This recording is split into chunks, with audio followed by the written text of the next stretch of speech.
This is Northern Tributes.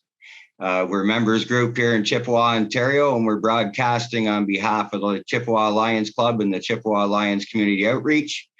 You Matter TV is part of their health and wellness program, and they have a virtual guide of all different sorts of arts and music and crafts, educational, entertainment, and exercise, they say. So basically, we've offered to do a few Zoom. It's a little different scaling back from the equipment and sound in the studio, but we're enjoying it. And this is our 4th or 5th episode now, so it's been a lot of fun. Today, Chris and Gil are going to talk to you guys a lot about Niagara music scene and where it's been and where it's going and where they are. And why don't you guys take it away? So Chris and I, we've known each other for, oh geez, I'm going to say like 85. Well, I think you knew me before I was born. Maybe. I had played gigs with his dad. Yes. At times.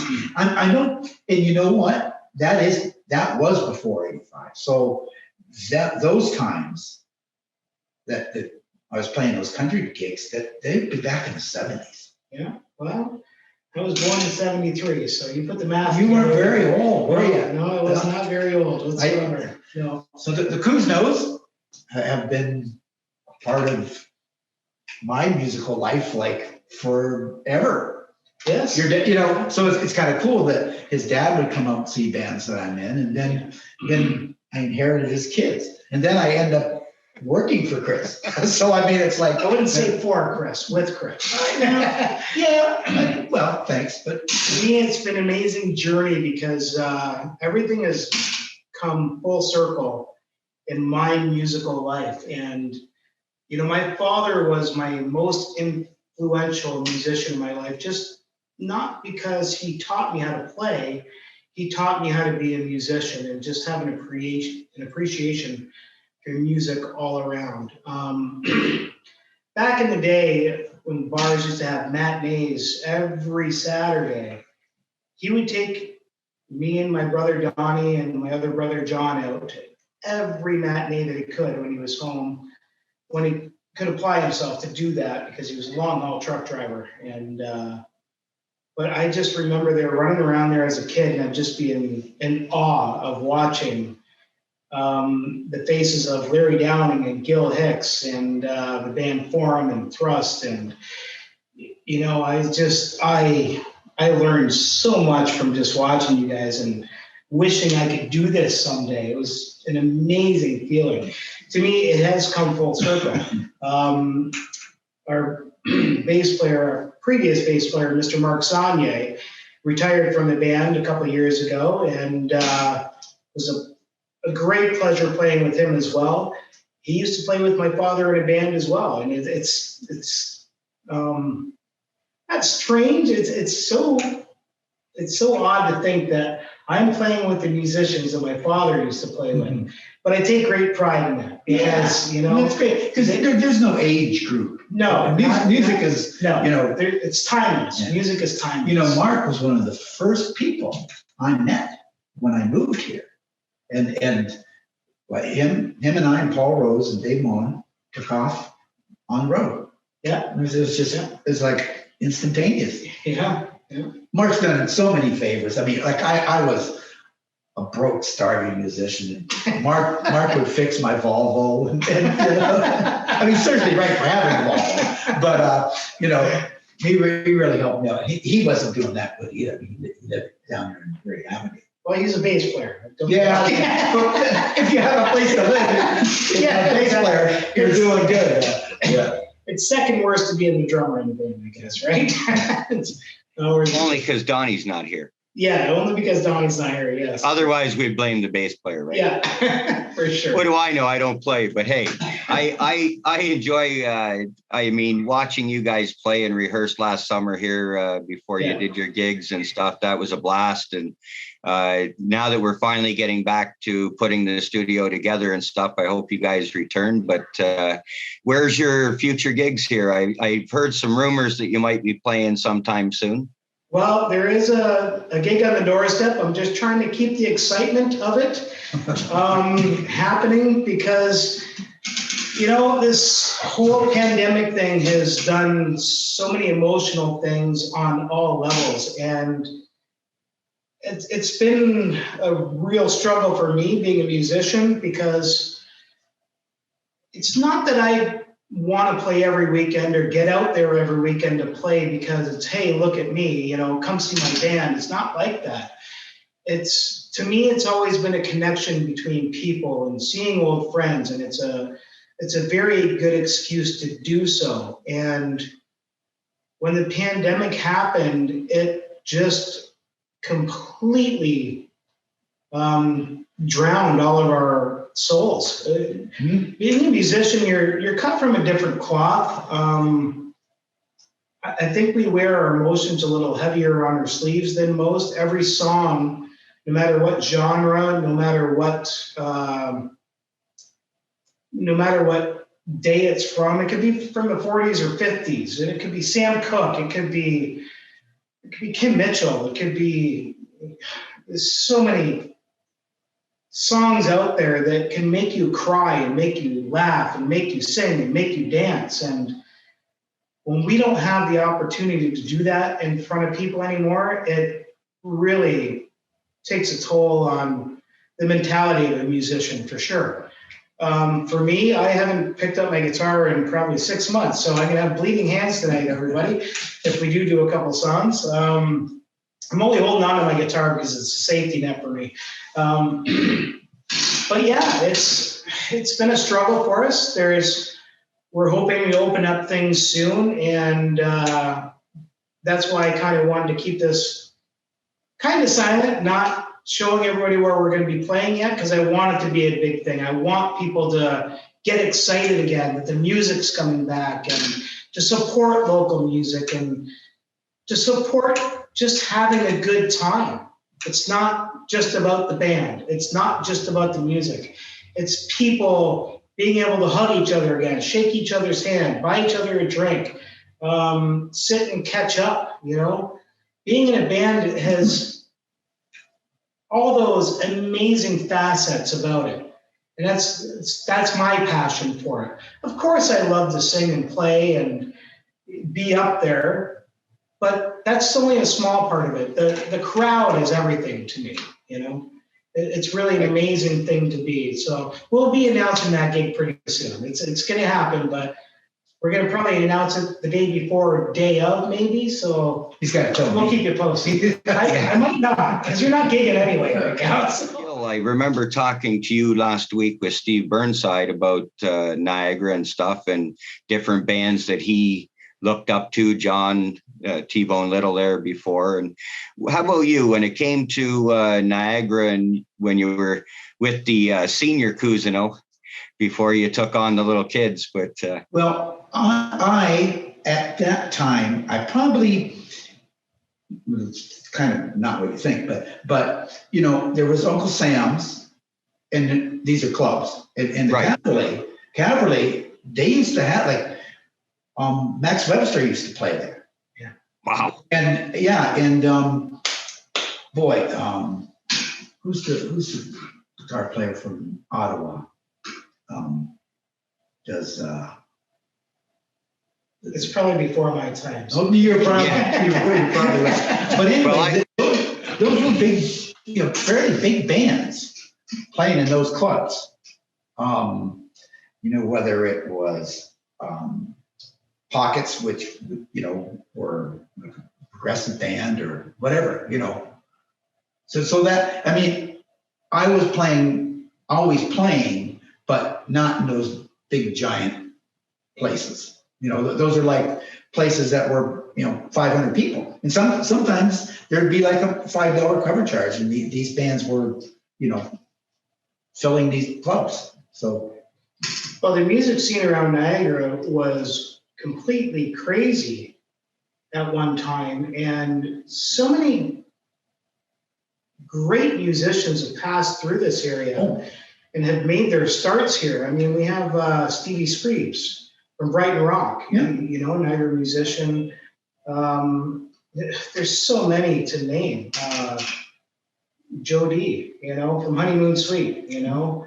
There's so much talent around this area. It's impeccable. Well, Gary Storm played for Stampeders. Yeah, Gary Storm, Yes, drummer, yes. local drummer here. Played Maple Leaf Gardens. Fantastic drummer too. I love watching what I call the oldies and stuff, because of course I'm closer to Chris's age than yours there, Gil.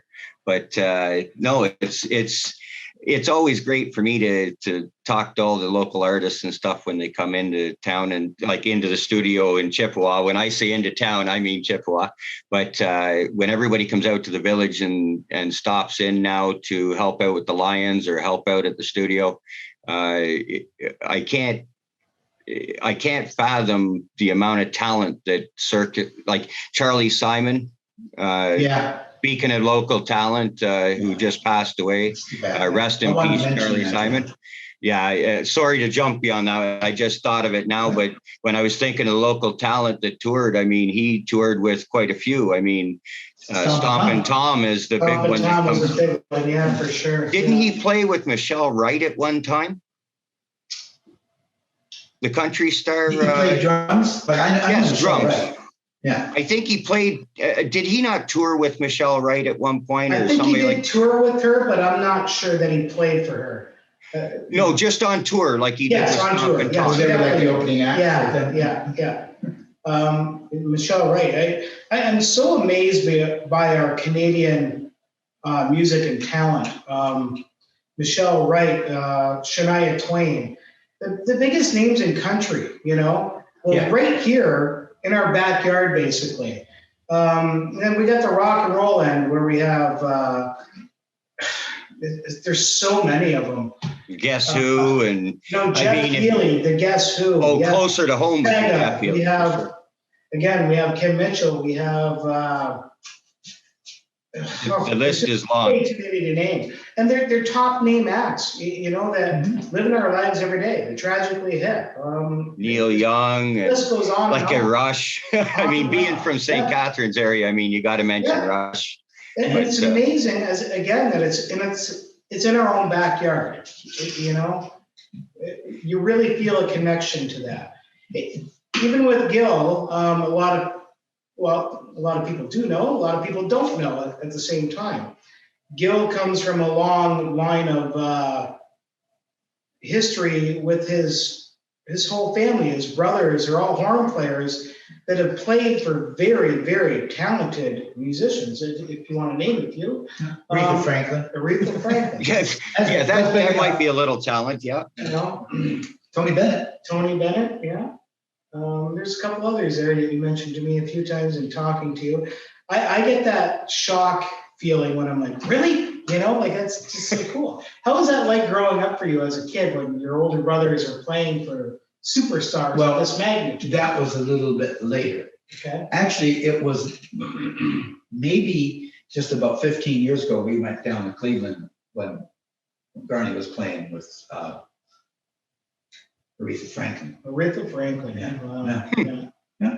But it's not that he was in her band. He was on call, like in Cleveland. People like that would travel with their rhythm section, and they'd hire horns and strings in town. Yeah. But I mean, he did Natalie Cole and Joe Cocker and the Temptations and on and on and on. Because he was on that. On the roster. On that list, yeah. And that's kind of the way I feel as a local musician because, I have had the opportunity to play with so many musicians that molded me to the person I am as a musician, and I'm so thankful for it. One being the guy sitting right next to me that, so thankful that he plays with us still to this day. Larry Downing and Rich Morton. So many top musicians around this area that I've had the opportunity to say, I got to play with them. And I'm getting goosebumps up my arm here just thinking about it, because to me, I had no right being there, but it was such you wouldn't be there. You wouldn't be there if you didn't deserve to be there. Yeah, and I appreciate that. I do, but you still got to do it. It's made me very made me very humble, and realizing that I'm going to take it back to a story many years ago. I was one of my better bands in my lifetime was a band called Lowdown with Bernie Guglielmi, Darren Creighton, and Danny Belanger, all Welland guys. And we started a band after a band that we were all in, Catch 22, broke apart. Catch 22 is still together now. Great band. If you ever have the opportunity to go out and see them. But we kind of put our own thing together after that band. And we had, the typical success in the Snyder region where bands usually stay together for about 5 years and dissolve. And throughout those years, I had the opportunity, because you're playing every weekend, everybody can't make it every single gig. So you have to call in some subs once in a while. And when you call people like John Maltari and Matt Keegan, and those heavy hitters are coming in with the respect that, yeah, man, not only do they want the gig, but if you're not good enough to gig with, they're just going to say no. I got all my experience growing up from listening to these guys and bettering myself because of these guys. And it's such a wonderful feeling having that. And the Niagara region has that support system all around. Everybody wants to see everybody do better. I mean, we have young and up-and-coming musicians that are phenomenal. And I wish that I had the tools growing up that they did. We didn't have YouTube where we could just pause it and listen to that solo. We had records. I think the education system for sure. Musicians is better. You think of our bass player, Roger Ross, who the first time that he came to, that Mark wasn't able to make a gig, Mark Saunier, and our regular bass player, and he thought he was ready, and I'm talking about Roger. He thought he was ready for the gig, and we went in there, and he realized very soon how competitive it is to play with guys that have been around for years.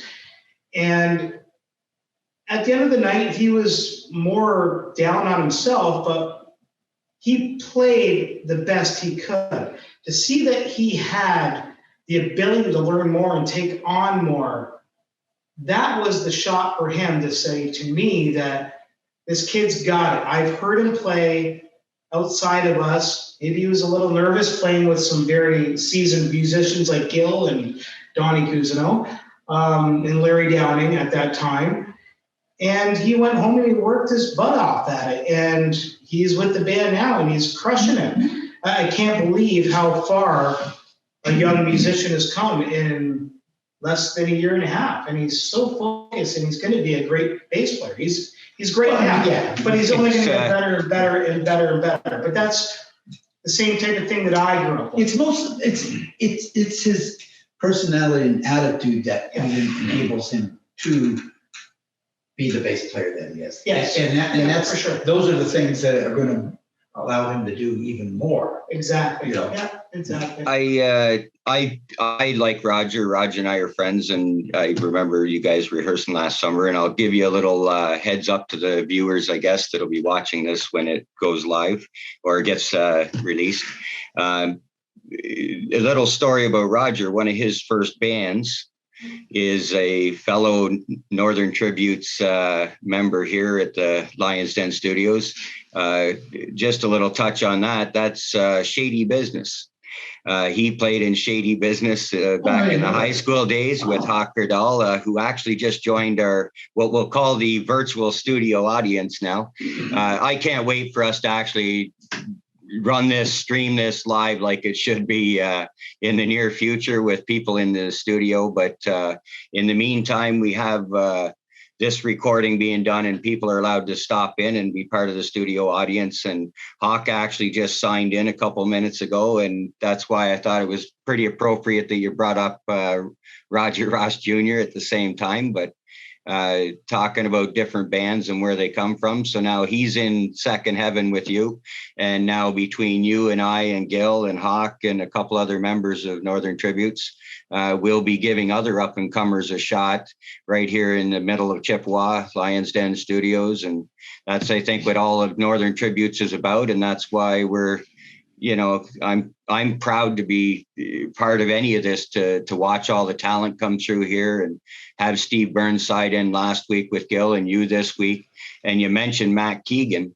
I believe he'll be here next week. Next week. I was going to say he's here in the next couple of weeks too. And just the opportunity for me, you were talking about being in awe of playing with people that played with your father. Last week, I got to meet Steve Burnside in person after seeing him on stage at the Blues in Fireman's Park. I mean, so I mean, to me, it's, and John T-Bone Little before that, having him come through here and stuff. It's really been. So I'm kind of the up and comer kid in the group because I did, you know, so it's kind of cool to, as the kid in waiting, or the kid inside me watching all the talent come through. And you definitely do sell yourself short there, Mr. Cousineau. You are a pretty decent player yourself, and that's why you're with Gil for sure. But what else do you guys want to talk about Niagara, about the scene? I was going to invite Canada? The people who, they're, you know, you folks, you know, come on in and ask some questions or join in and make some comments if you like. You know, it's not to be excluded. You know. Yeah, if anybody has any questions, I'm looking at Bev Carson and Hawk Girdall. Well, Hawk, yeah, he can come. Come on, Hawk. Speak up there, sir. We can play a song in the meantime if you want, Gil. Just sure. He might have had to step away for a beverage because, you know, Lions Den is licensed. So. There you go, right? And Mark, I'd also like to thank you for having us up here. And I think you've done an amazing job. You've followed your dreams, and your dreams are coming to fruition. It looks amazing up here. Once this COVID thing is over, I let the people out there know that this is a great space to rehearse. It's a great space to just to have a birthday party if you want your kids to come up and experience music. It's all about arts and making people grow to find their abilities and what they love. And you amaze me every day that you put your heart and soul into this place, and you've done an amazing job, and don't count yourself short either. Thank you. You and Hawk both. And Hawk pours his heart and soul into this place too.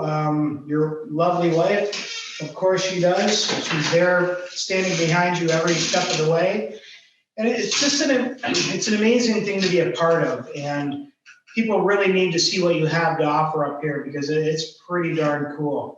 I appreciate that. It's really nice. Yeah, and the obstacles that you've come up against, it's just one after another, Yeah. and you just plow on ahead. He does. Yeah. No pandemic stopping us. I get a little bit jealous of them sometimes, you know. But well, I get jealous of all your talent. So let's hear you guys reel off a couple tunes. Sure, who are we gonna play? Let's try You're So Far Away. We just so you have to not bear with us. I'm sure that Gil is going to crush this anyway, but it's funny being a musician. You find out how people play and sing and what their notions are like towards a song. And I was watching a video on Facebook a couple weeks ago, the Old People app, as my daughter calls it. Yeah, she calls it the Old People app. So we're old, Gil. It's okay. What's the new people app? TikTok and all the other stuff, I guess. No, so anyway, Instagram. Instagram is. I joined that, but we have to admit we're old now. Okay. But there was a busker on some street, and somebody shot this video of this gentleman doing a Dire Straits song called "So Far Away From Me." And when I heard the busker do it, and I've always loved the song, and Dire Straits are great, but it just, to me, it's it screamed to me, this is a Gil Hicks song. The melodicness of it and the melodicness of the guitar and the style of singing. And I messaged Gil right after I listened to it. I said, Gil, you have to learn this song. We're going to have to do it in the band once in a while. It's such a nice song. It's a great song. It's Mark Knopfler from the Dire Straits, for crying out loud. Gil didn't know we were doing it tonight, though. It's okay, Gil. We're going to play around with it. That's all it's all about. It's just another song.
get so tired when I have to explain.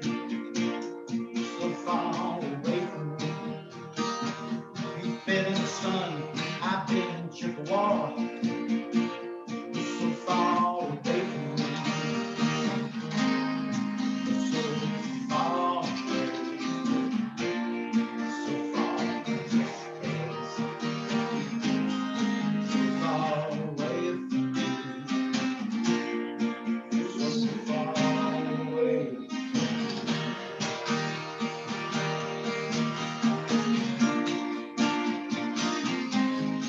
Oh, so far.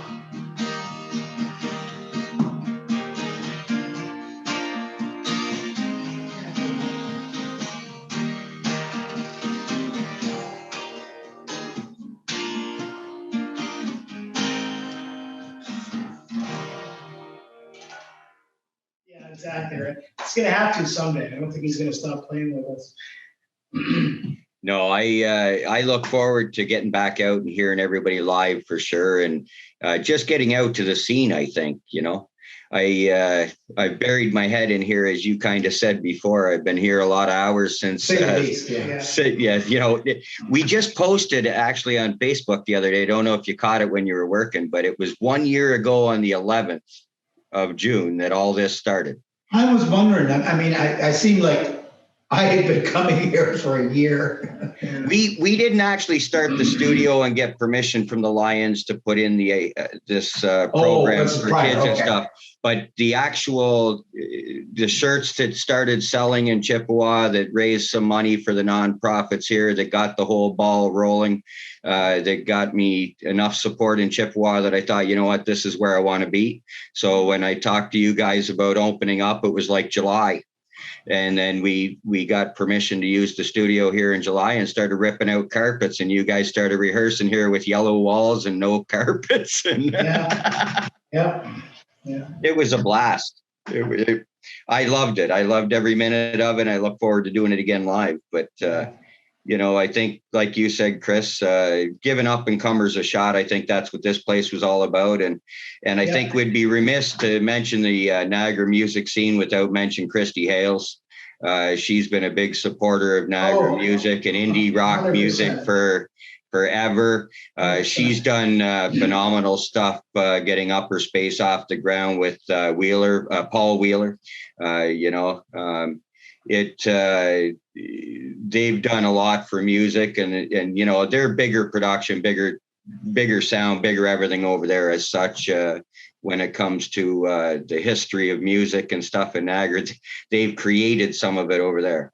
Well, they've definitely been around the music scene for so many years that they have that ability to mentor people for sure and let them know what they've gone through, the ups and downs.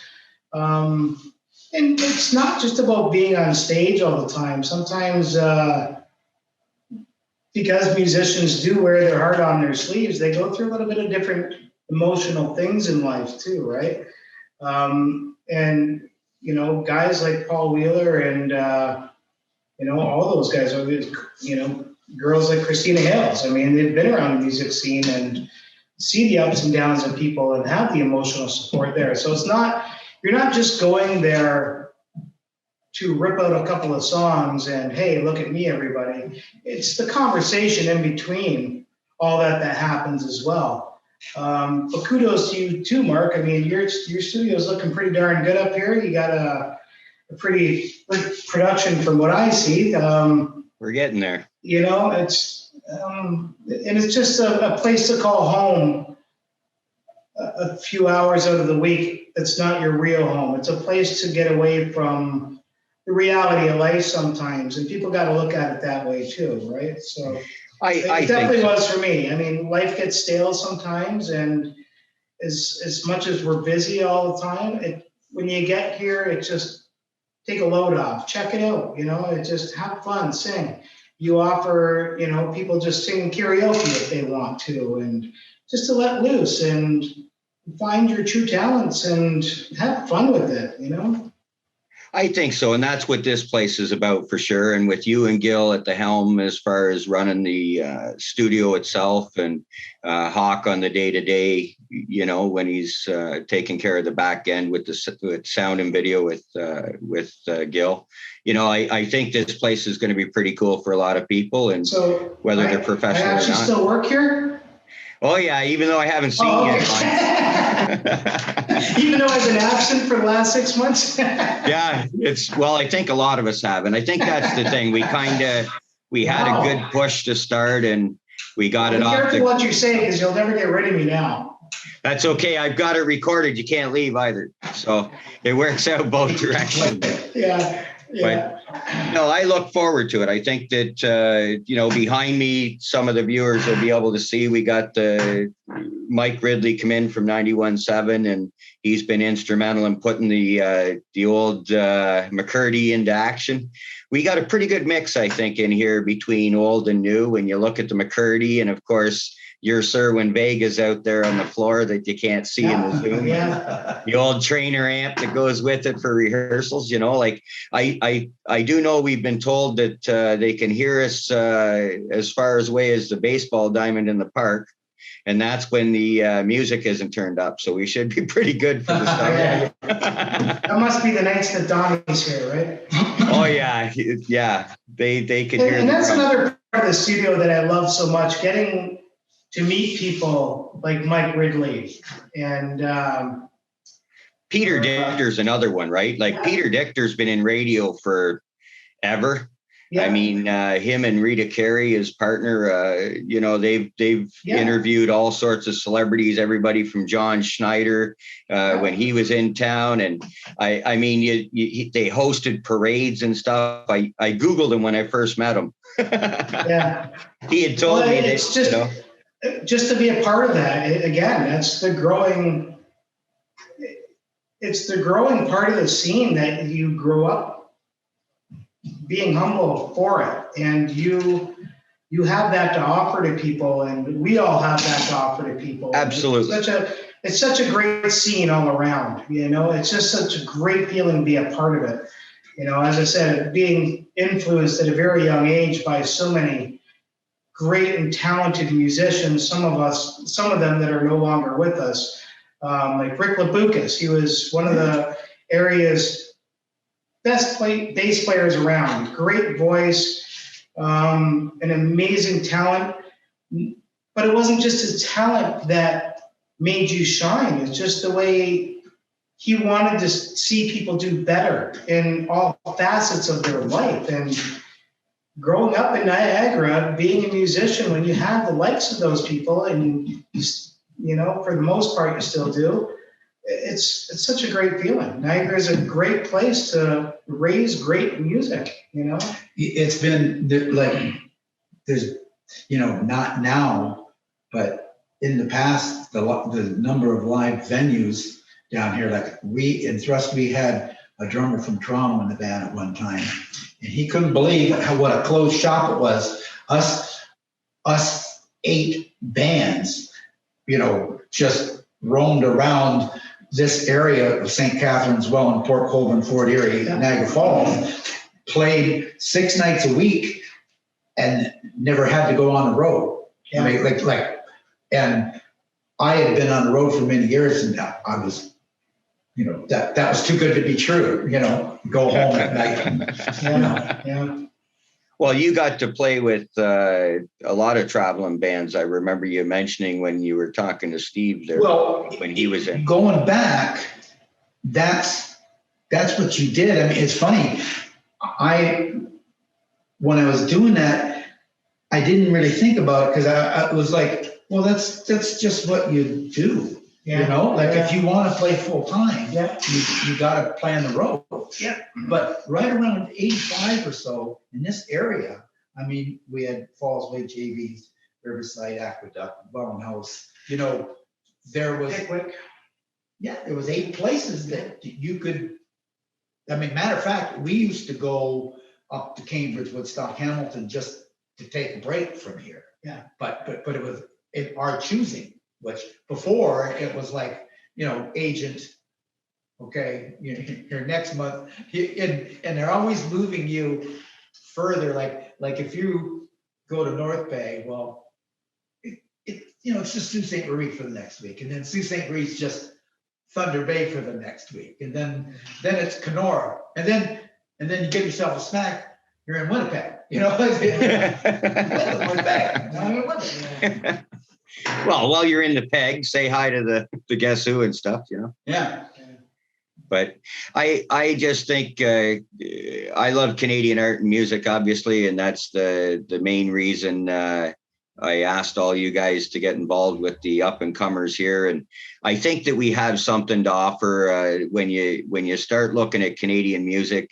It's pretty sad, but I think we're less. Well, I shouldn't say I'm not an artist, but I mean, we as Canadian musicians, so to speak, the Canadian musicians never get their own due in Canada, it seems. I mean, I've been fortunate as a Lions member to be talking to people from around the States and Europe in the last little while through Global Lions Forum and stuff, as I'm the chair of the U Matter outreach and the Lions outreach. So they were telling me all about, we can't wait to hear it. And they know it's Canadian content. You know what I mean? And they're telling me, hey, you just let us know when it's ready. And we want to be part of it, and we want to listen. So, I mean, it's really great to have Lions from around the world talking to me now about Canadian art and culture, So that's kind of cool. Who his influences were like as a kid, because I mean, there's probably a lot of country around your house. Oh, there was definitely. Well, my biggest influence was probably my dad, because I thought he was Kenny Rogers when I was a kid. It's a funny story, because my dad. No, literally. Yeah. Okay. All right. I gotta hear that. I gotta hear it too. Yeah, your mom did it. Yeah. Your dad's Kenny Rogers. Yeah. So my father played in a band with a gentleman called Gary Holt. I believe they were called the Squires. Yeah, yeah. And they would rehearse in the basement. And my father used to sing The Gambler.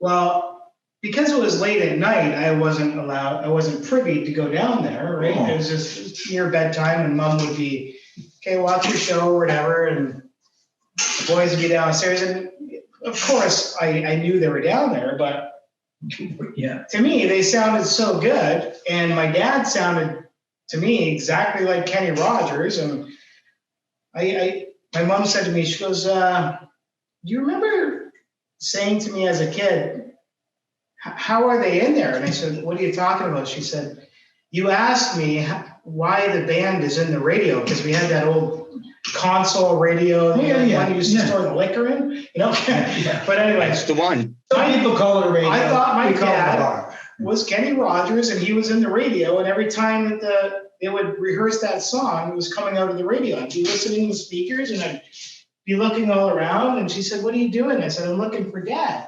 And she said, he's downstairs. I said, no, he's in the radio singing. Cool. It was such a cool feeling, right? Getting older, as I was saying, my dad just taught me how to love music. And my dad was a drummer. And to me, a phenomenal singer. When he sang, he just gave his heart and soul into it. And I think that's kind of what made me who I am as a singer today. There's probably not a moment in my life that now that he's gone, you know, God bless his soul, but I still think of him there at every gig. I picture him out in the audience, and I got a really cool story, and I'll try to keep it short and sweet, but my dad was a long haul. You're the guest today, Chris. Okay. You're the guest. My Gil's the father, host. well, I'm trying to keep people entertained. I don't want to bore people, but my father was a long haul truck driver, and my brother Donnie was, and Mr. Fred Schret, another phenomenal guitar player around this area that I've had the luxury and honor and to be with on stage for many gigs. So this was the first Second Heaven years ago, and we were playing at it was McLeod Street Station back then, and it was one of the weekends where it was a 3-night gig. So it was a Thursday, Friday, Saturday night. And the Thursdays weren't doing so well there. So we get up there, and we're a young gung-ho band, and Donnie and Fred being on the road with Larry Downing, they were professionals. I was still in high school, and playing with these professionals. And it was a dead night, as I was saying. My dad came home early from his truck driving, and he popped into the bar to see us. And I went over to say hi to him when we were on break, and he says, I'm pretty peeved off at you. And I said, oh, good to see you too. What I do now type of thing. He goes, I don't care if there's 10 people in this bar or 200 to 300 people in this bar. I've heard you sing and play way better than you're doing right now. Those 5 people in this bar that are here tonight, and I'm the 6th, are spending just as much money, even though the bar is not making enough money tonight. We're still going to spend our money tonight. They came here to hear a band. They came here to see you play well and sing well.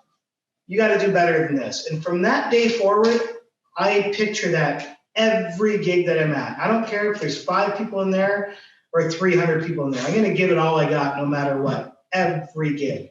He taught me so much in that, So sorry, going back to our biggest influences, yeah. So my father, yes. Growing up, I was brought up with so many genres of music. Eagles, I was all over the map. I was, there's so many. I love Sam Cooke. I love the oldies. And then I can listen to the newer stuff too. And I'm all over the place. But growing up, I had so many artists that I just wanted to be like. I want to be like Kim Mitchell. I want to be like Jeff Healy. I want to be those guys. It's just so many talented musicians in Canada. It's almost like I wanted to be that. I wanted to be famous. I wanted to get there at some point, but be able to walk around at a mall at the same time. And just good luck with that. And say hi and hug them. Blue Rodeo, for crying out loud. Just guys like that. We all want to be on top of our game, and we all, when we were younger, wanted to be famous. Was there always much music? Do you remember much music not being there? No, music was always there. No, like there was No, station. Yeah. Because they molded things like in the 80s. I mean, it Phil Collins and blah, blah, blah. You couldn't escape it. No, exactly. Right. Cindy Lauper, whoever, whatever. It was just, give me more, give me more. And that was so, just a really great time, I thought. Yeah. Musically. My father, and you would appreciate it more because you come from a family of horn players. My father, I went on a trip with him in his truck, and we were gone for about a week, and it was back at the end of the cassette days, right? So my dad had bought a Herb Alpert tape, right? I love Herb Alpert. Well, me being, 17, 18 when I was with him on the road, I was like, all right. And he pops his tape, and I said, oh, really, Dad? And he goes, he's a phenomenal musician. I'm like, yeah, but it's the famous one that he's got. Well, Lonely Bull. Lonely Bull, yeah. Yeah, I think that. And he's like, no, but just listen to it. And I do appreciate the musicianship, and he has an amazing talent. But by the end of listening to that tape over and over again for 6 hours, I think that day, I think it stood into my mind, okay, you have to listen to everything out there. And now when I listen to it, it's like, oh yeah, it's Herb Alpert, man. That's anybody awesome. After 6 hours. Yeah. I want to stress again how the Lions are huge in this. They helped create this whole upstairs by allowing, Yes. just because I'm a Lion doesn't mean that the Lions had to give 1,000 square feet out to the community. No, So, sure. that was huge. And now with the outreach that they're, helping with the health and wellness here, that program, I just want to give it a big shout out because we are part of it. But I want to thank some of the sponsors for the You Matter TV, as well as the overall outreach. Some of the local businesses have been just phenomenal organizations. So the food side started first for the outreach, and local business owner, Fred from Chippewa here, he owns the meat shop. Small scale farms from Thorold, the soup kitchen, they all helped us get the meal program off the ground. Small scale farms almost single-handedly helped write our kitchen, binder, if that's what you want to call it, with Hawk. Well, there's a lot of great programs you guys are running here. Just for the Lions, they do so much for so many things that people are unaware of. So anybody that's out there listening, do come and support everything they have going on, because there's so much money that's in willing hands that are put into everything to help everybody. It's, everything is donated and everything goes out. There's nothing that stays here, except for, the upkeep of the building per se or whatever. But there's so many good things that happen between the Lions all across Canada and everywhere. It's a great program. And again, they've done such a great thing with having you here and allowing that to happen. And, with all the businesses that have been helping out too, thank you to you guys as well. Even the outsiders that are not from Chippewa, like Zappy's Restaurant, that are just, absolutely, they're just on board for making a community better and willing to give their help and support everywhere. So thank you all. Oh yeah, he was huge. He came in and helped us when we had a hood fan issue here, as well as local Chippewa House owner, Chippewa House, the bar. the owner, Wayne Boyer. Wayne Boyer, yeah. Your friend Wayne. He also helped us out with handing over keys to us for his kitchen so that we could use it if we needed it. And it's been nothing but amazing. The soup kitchen has now stepped up helping us. Not only did they help get the overall thing started by giving me the schematics on how to run something like this. So they were instrumental in getting the outreach off the ground. And now we have a virtual program for mental health, which we're doing a show for right now. And there's 20 local artists, I believe there are now, that are putting shows together or already have shows on here. It's just been great. And one link gets you to the calendar to see everything there is to see. And each individual show like this one, every week, it's the same link. So they can always check in to see what's going on. You know, until we're live here in the studio and streaming like it should be, we'll continue with the typical Zoom off of a computer like we're doing now, leaving the camera off to the side. And basically, it's pretty scaled down. I spent the last year trying to build this place up, and now we're so low tech. It's unbelievable. You've done an amazing job, Mark. Thanks for having us. It's been great, and I want to thank everybody that tunes into this when we release it to the public, and those that have stopped into the studio audience, as we call it now, the virtual studio audience. Hopefully we'll see you guys in the studio when we continue this. Come back every Friday night. Catch somebody from the Lion's Den in the studio Matt here Keegan, in Chippewa. Is Matt here Keegan. next week. Yep, Matt Martin Keegan. Murray. Martin Murray's coming. Martin Murray, I'm looking at that the week after. That's great. Keep tuning in. And Okay. until then, congratulations to Niagara musicians, and let's all get back to work. Have a good night, everybody. Good night.